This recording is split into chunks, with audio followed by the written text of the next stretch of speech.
So kumusta mga kanoise, welcome back sa ating YouTube channel, Pilipinoise. So ngayong araw, another update naman tayo patungkol naman ito sa WPS nating mahal. Ano? So for sure, nag-aabang din kayo ng mga magagandang balita ngayon sa WPS nating mahal. Ano? Kasi syempre, yun nga, nabalitaan natin na yung BRP Sierra Madre ay pinauwi na nga after ilang months. Ano? So yun, tingnan natin kung good news na ba to. So ang video ito ay mula kay Melvs Castle. So meron to pamagat na barkong pandigma ng Philippine Navy ipapalit sa BRP Teresa Magwanwa, US Navy warship sasama na. So yun, sabay natin panoorin to. Bago natin simulan, Melvs Castle, supportahan nyo yan. Ito po syempre kung trip nyo ng mga ganito reaction video, may kasama kayong manood. Huwag nyo na rin kalimutang supportahan yung YouTube channel natin, Pilipinoise. So mga kanoise, hindi na natin ito patatagalin pa. Simulan na natin, baka agawin pa ng China. Again, ang pamagat ng video ito, barkong pandigma ng Philippine Navy ipapalit sa BRP Teresa Magbanwa, US Navy warship sasama na, Diyos ko day. So again, Melvs Castle, Pilipinoise, like, comment, share, subscribe. Start. Pangulo ay i-maintain natin ating presence. Yun, presence, ulit lang ha. Start from zero. Directive ni Pangulo ay i-maintain natin ating presence. Magsigirin tayo ng tulong sa ating mga allies how to go about this technique. Ihinga ng tulong sa Amerika. Gusto kasi ni Pangulong Bongbong Marcos Jr. na paigtingin pa ang pagbabantay sa Sabina Shoal. Ito siguro ang dahilan bakit inalis ang BRP Teresa Magbanwa. Posibleng barkong pandigmana ng Philippine Navy ang ide-deploy. Sana lang talaga yung may missile na Tapos samahan mo pa ng US Navy warship na itatambay din doon. Antayin nilang natin ang susunod na balita o video kung ano ang ide-deploy. Pero yun nga, mas maganda naman, diba? Mas maganda na Navy warships nga yung ilagay dyan. Kasi syempre, sige sabihin na natin na tawag dyan, nagbabanta na nga yung China, diba, na parang parang aakmaan niya ng galawin yung yung BRP Teresa Magbanwa, which is Philippine Coast Guard lang. So ngayon, since Philippine Navy yung ilalagay natin dyan, if ever Philippine Navy yung ilalagay natin dyan, at least na lang may palag-palag tayo ba. At syempre, mas mas grabe yung impact nun. 'Di ba? Kasi kung gagalawin nila yung yung tawag diyan, yung Philippine Coast Guard ay hindi naman makakaganti agad 'yun eh. Unlike sa Philippine Navy na meron ng mga kagamitan, 'di ba? So tingnan lang natin. Sana nga. Kasi ng Maritime Council, kinausap na nila ang Amerika patungkol dito. Including Coast Guard vessels. Directive ni Pangulo ay i-maintain natin ating presence. Pag sinabing presence, strategic presence. Yung isip kasi ng kababayan natin, dahil umalis yun, ay ginigap na natin yung hindi. Mali yung ganung pananaw. Hindi, wala tayong ginigive up. Kahit na umalis yung Teresa Magbanwa doon, it did not diminish our presence in the air dahil meron tayong ibang paraan para i-monitor, i-cover yung area. Hindi lang tayo, humihingi rin tayo ng tulong sa ating mga allies how to go about this technique. Hindi umatras. Wait lang. So sana madaliin. Kasi kapag yung China na yung doon, mag-uugat doon or tatambay doon, wala na talaga tayong pag-aasa niyan. Or mahihirapan tayo. Sana ibalik, bilisan. 'Di ba? Kasi delikado na. Pinalayas ng China ang BRP Teresa Magbanwa. Paglilinaw to ni Commodore J. Tariela. Kusa daw tong umalis doon dahil sa sobrang sama ng panahon.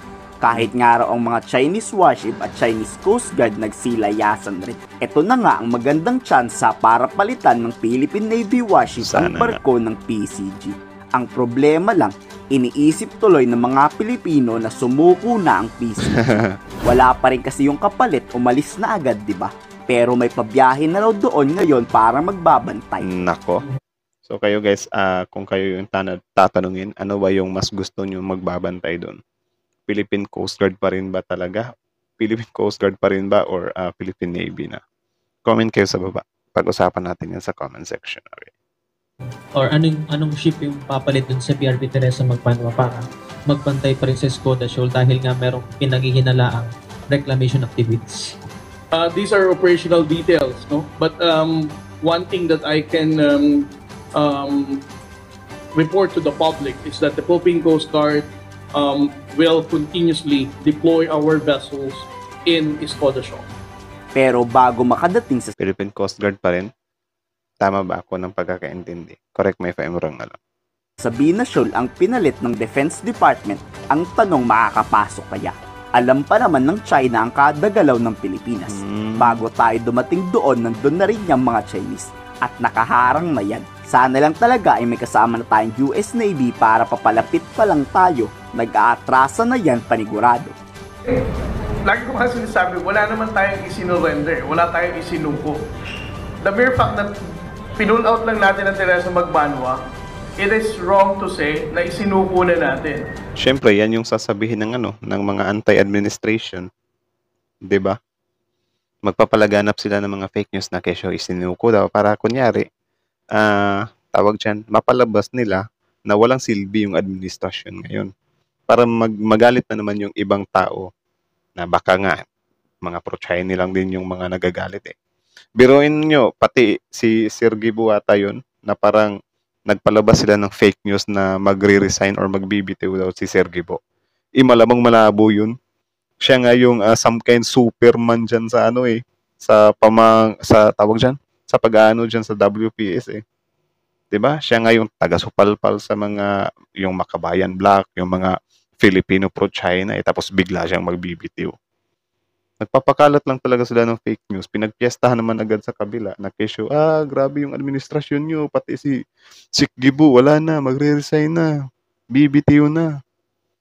Yun, dinibank ng presidente, fake news lang pala. And it's also wrong to say na kapag nawala tayo doon, magre-reclaim. Again, the reclamation would take 4 years. Kung mawala ba tayo ng isang araw, 2 araw, 3 araw, 1 linggo, makagawa na sila ng runway?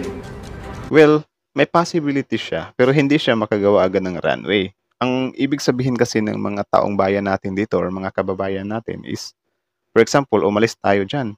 Mahihirapan na tayong pumasok ulit dyan. Baka harangan na talaga tayo ng todo. 'Di ba? Yun lang naman yung ikinabahala ng karamihang Pilipino dito. Correct? Tama ba ako? Na yun yung isa din sa pangamba natin na nung umalis nga yung BRP Teresa Magbanwa dyan, ay baka hindi na tayo makapwesto dyan ulit.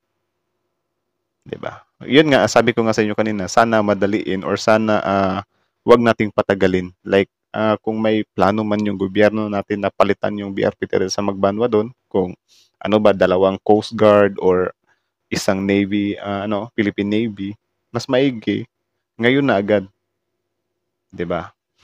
Ang lakas makademand Wala lang, opinion lang din naman 'yon, basta. Right?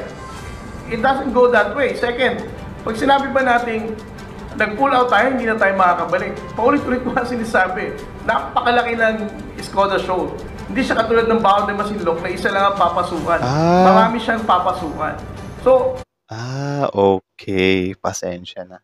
So, yun din yung pangamba ko. At least nasagot na ni Sir Tariela yung pangamba natin. Yung Skoda Shoal daw is marami daw siyang papasukan. Di kagaya nung sa Baho de Masinloc. Kasi syempre tayo dito sa Baho de Masinloc, parang yun yung pahirapan yung pag-resupply, di ba? Parang nagtaka tayo bakit ganun yung nangyari. Bakit pahirapan ang paglusot? Yun pala, isang pasukan lang daw. Unlike dito sa Skoda na maraming pasukan. Okay. At least naliwanagan kami. Kayo sana naliwanagan din kayo. Ngayon ko lang din nalaman yun, men.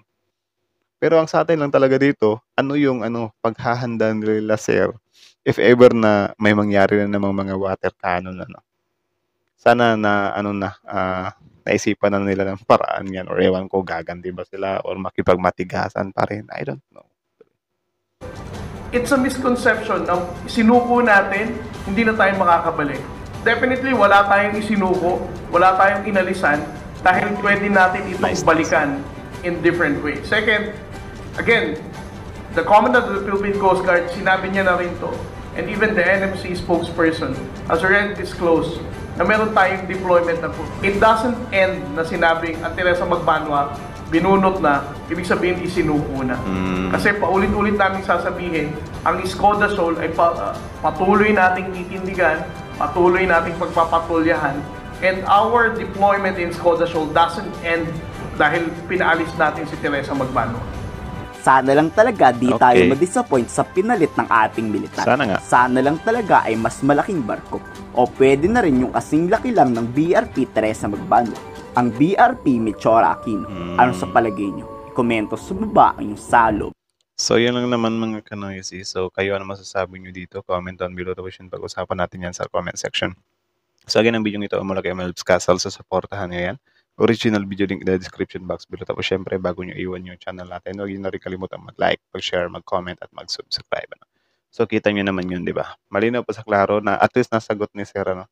Kasi ako talaga, ang buong pag-aakala ko, men, though, hindi ko na siya inisip agad, men, na since umalis na yung BRP Teresa Magbanwa dyan, ay ano na talaga, isinuko na natin. Never kong iniisip yun kasi syempre, barko lang yun, men, ipinauwi, sumuko na agad. Hindi naman ganun yun, di ba? Sobrang dami na natin pinagdaanan dyan. Tapos kung may makita lang tayo na pinauwi na barko, it means sumuko na agad tayo. Never akong nag-isip ng ganyan. Ang sa akin lang, ang some kind concern ko lang nung pag-uwi ng BRP BRP Teresa Magbanwa, is yun nga baka hindi na tayo makabalik dyan. 'Di ba? Kasi yun nga, ang pag-aakala ko din kasi, parang same siya doon sa nangyari sa Baho de Masinloc na parang pahirapan yung pag-resupply ng food. 'Di ba? Yun pala, ayon kay Sir Tariela, is sobrang laki pala daw ng ng Escoda Shoal, unlike sa sa Baho de Masinloc. Kaya daw ganun sila kakampante na pinauwi muna nila yung Teresa Magbanwa. Kasi ang gusto ng kababayan din kasi natin dito is yung magpalit ba. Kumbaga, bago umalis yung Teresa Magbanwa, meron na sanang nakadestino doon. Pero hindi ganun yung nangyari, di ba? Kasi parang nag-emergency exit yata yung exit yung, tama ba? Bahala na yung pronunciation. Pag-exit ng BRP Teresa Magbanwa. Tapos yun nga, in-explain naman dito nila Sir na yun nga, masama yung panahon. Tapos yung nababalitaan natin na parang na-dehydrate na yung dalawang Coast Guard natin, di ba? So, kawawa naman. May mga reasons naman din talaga sila kung bakit sila umuwi. Ang sa atin lang talaga dito, bigyan nila tayo ng ng guarantee. I think ginagawa din naman nila. Pero sana, yung mas malaking barko or mas maigi sana Navy or mas maigi sana, with assistance of US na, di ba? Why not? Why not para, din talaga magkaalaman na. Tapang So, yun lang naman. Kayo ano masasabi nyo dito, guys? Comment down below. Tapos yun, pag-usapan natin yan sa comment section. So, isa din ba kayo dun sa kinabahan na umuwi yung BRP Teresa Magbanwa? Tapos wala siyang kapalit.